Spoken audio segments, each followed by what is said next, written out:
Hello, Uggies Worldwide. I'm Dave Kassler, amateur radio call sign KE0OG, here with another episode of Ask Dave. Today we're going to review a radio. This is a radio from Retevis. You'll see a lot in here that's familiar and some things that are not. So I made a bunch of charts about it so we can go through it in detail. I'll just show you what you get in the box, a little bit about regulatory compliance, and then we'll go through features and programming it. You can program it with Chirp. Okay, let's look at the charts. What we're looking at here is what we're actually reviewing. This is a set of 6 radios. Notice the price on it, $84.99 or $85 for a set of 6 radios. Each one of these comes with its own charger, and you get 6 of them. This would be a good club buy or something like that. And they're very inexpensive each. 84 divided by 6, about 15 bucks each. This right here is a little URL. If you want to help the channel, use this URL to get to this page. Now I'm going to also include the manufacturer's URL, which will be in the text below. So you can pick either one that you like. This is what came in the box, 6 identical radios. And they're all the same. Here's what you get inside each box: the radio, antenna, battery, user's manual, little wrist strap. This right here is an earphone plus a microphone, and that right there is a little push-to-talk button that you can plug in there. Here's your charger, and it plugs in.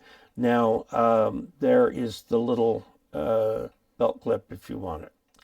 Now, in case that radio looks a little familiar, here is a UV5R Plus on the left that I purchased 10 years ago. Okay, it's got the same buttons, band, AB, VFO, FM, so on. Note that the grill is a little different. That's about all that I see that's different. And they've got the brand name down here, okay?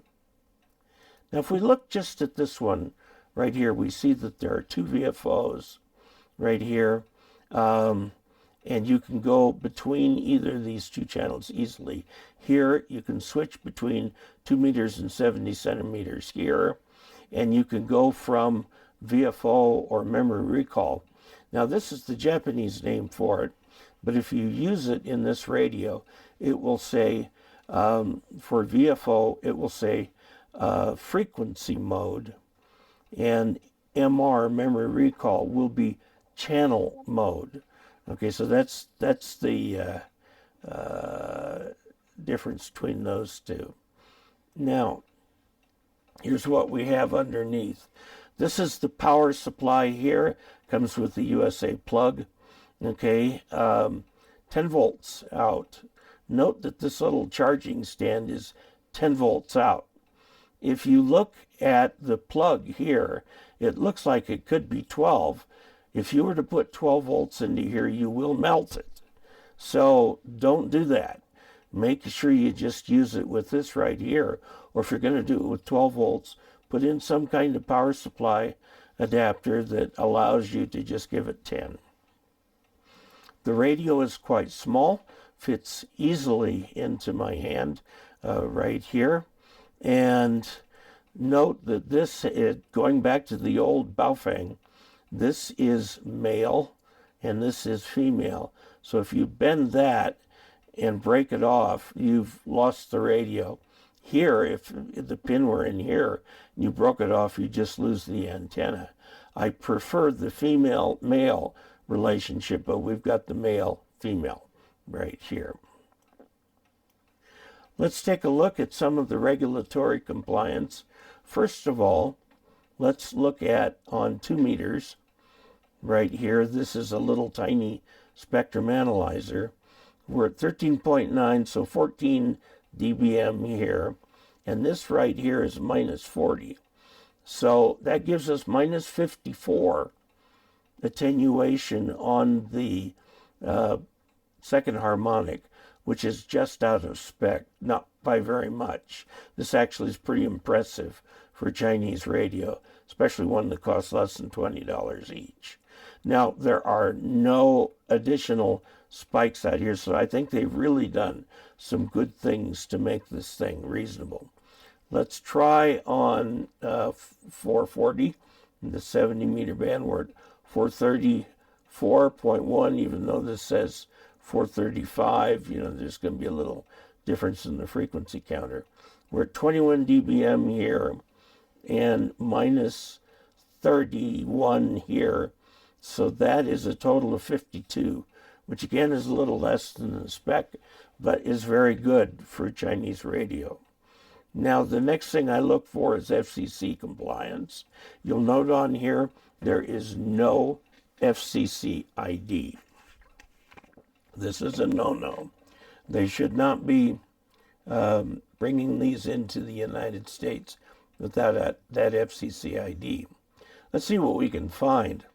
Retevis is grantee code 2ASNS, and the product code is RT5RV. Okay, there's nothing for that in there. However, if we just drop one letter off, RT5R, okay, we do have two things here. One for the low band and one for the high band right here. If we look at the the detail for one of these, one of the things is the location of the label. FCC ID label location. And there it is right there, 2ASNRRT5R. And a required a warning on here. And we go down here and go, wait a minute, this is supposed to be Retevis. This is Retevis's filing. And so let's take a little closer look. Oh my goodness, Baofeng, both places, UV5R, it's got an FCC, which is the actual FCC number for the Baofeng UV5R. Okay, so we've got just two things here on regulatory compliance. We see that the statistics here are just barely, not quite in spec, but still doing very good for Chinese radio. And the FCC label ID is completely lacking and misleading. Now, let's take a look at the manual, because it's got some nice things in it. There are technical specifications. Frequency range, it will receive commercial FM. Notice it will receive the worldwide commercial FM. It says 136 to 174. You can set that up, as I'll show you later, so that you don't accidentally transmit outside the ham band. There's 128 channels, all different step sizes.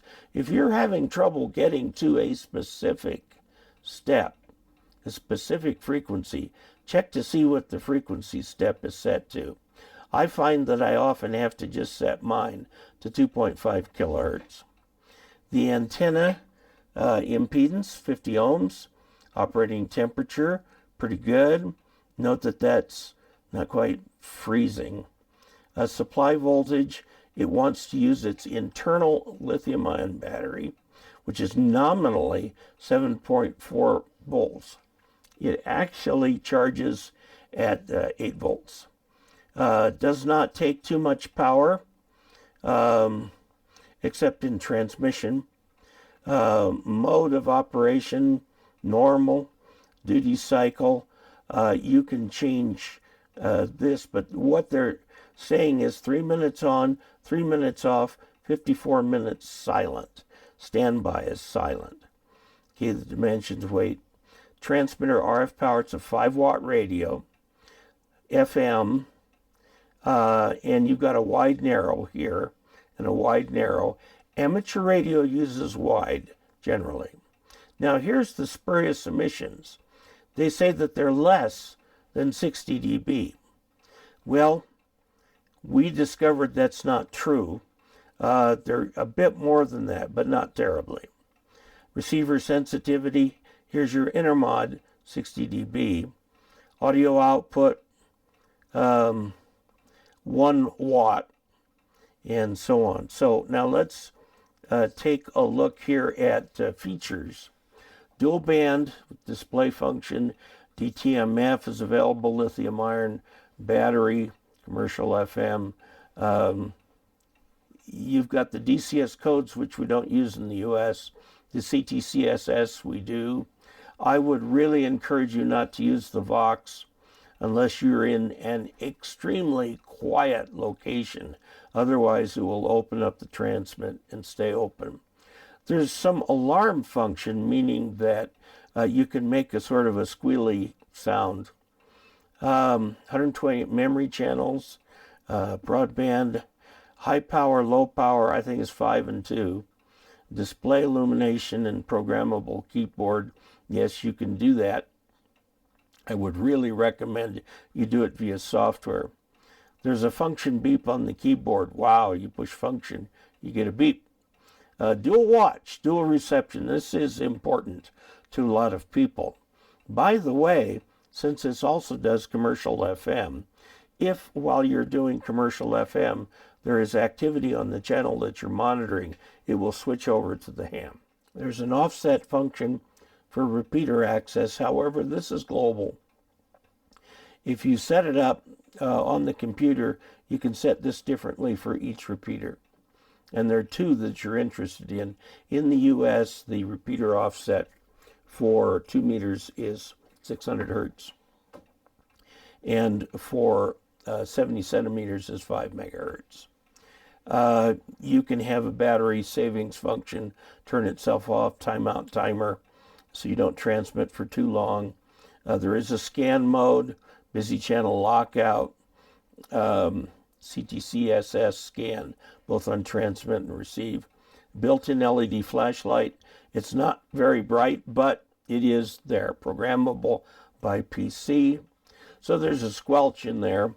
Crossband reception, tone end of transmission, and a built-in key lock. You think, oh boy, we're getting a key. No, we're not. It just turns out that the bottom button over here has got a little key on it. And that's the lock function for it. You don't get a separate key with it. Another thing that they do, they take all the stuff that can appear on the display and they give an explanation of each one. I like that. I have had radios where this has been left out. Okay, the standard way of using the menu, you hit the menu button, then you select the parameter that you want, and then hit the menu button again. You now adjust the parameter. Okay, hit the menu button again, and that logs it in. Okay. Now, to program the thing, we need a programming cable because the radio does not come with a programming cable. Now, this cable I've had since 2016. Got it from PowerWorks, and yes, I realize it costs more than one of the radios, but this is a very good standard programming cable that fits a great number, not all, a great number of the Chinese radios. So handy to have. The programming software is Chirp. It's what they recommend. ChirpDanPlanet.com is where you go to get it. Now, you see wherever there's an advertisement like this with a great big graphic in it, please ignore those. Use the one right here. Download Chirp. Always use the one that's in text because they keep throwing ads at you and they'll take you off in spurious directions. Anyway, welcome to Chirp. Chirp is upgraded every few days, so make sure you've got the most recent. Okay. Now to get from a radio, this is the port. That's that red thing I was telling you about. Comes in here. Okay, Retevis, RT5RV, which is this radio. Okay, so you can then go ahead and do the OK. This is what's in the radio, except I put a weather channel in here just to see if I could receive it, and I can. Now, this has got a whole bunch of samples of different things you can program. Okay, and we want to know, well, what are some repeaters? Notice that most of these frequencies are outside the 70 centimeter band. We're going to fix that. You can select a whole bunch and have the frequencies deleted in Chirp. Okay, so this is what I ended up in with. I kept the sample frequency there, and 162.45 is Montrose weather, and then here are some 2 meter and 70 centimeter frequencies that you can put in there. Now, note here that you got memories and settings. If you're going into the settings, you've got a whole bunch of different settings in here. You can change the colors of the screen and so on and so forth. So another, it says advanced settings. Here is a place where I set the VHF lower limit and upper limit, lower limit and upper limit. That should be 450. Okay. And then that way you don't actually transmit outside the ham band. And other stuff in there too. Note that this is the FM preset. It's what it comes onto when you turn on FM. There are no memories for FM. So final thoughts. It's a great little radio for an outstanding price. A good club purchase to get 6 of them. It does not appear to offer any waterproofing. The regulatory compliance is lacking. The FCC ID number and paperwork is missing. The transmitter harmonics are a titch out of its own spec, but much better than many Chinese radios. Now, because it can transmit outside the ham band, it is up to you to use the radio within the parameters of your license, namely, in this case, a tech license, but of course, it's available to generals and extras too. But you get used to that very quickly. You just don't want to accidentally transmit. Some of the frequencies that this thing will transmit on include law enforcement frequencies. So you'll get a knock at the door and lose your radio, and maybe even more, some money and maybe even some liberty for interfering with law enforcement radio. So there you have it. A little bit of information about this nice little Retevis radio. Now, it does have a couple minor little drawbacks, but it's better than that original UV5R and very inexpensive. This would be a good club buy for a bunch of people getting these things, and they do seem to work quite well.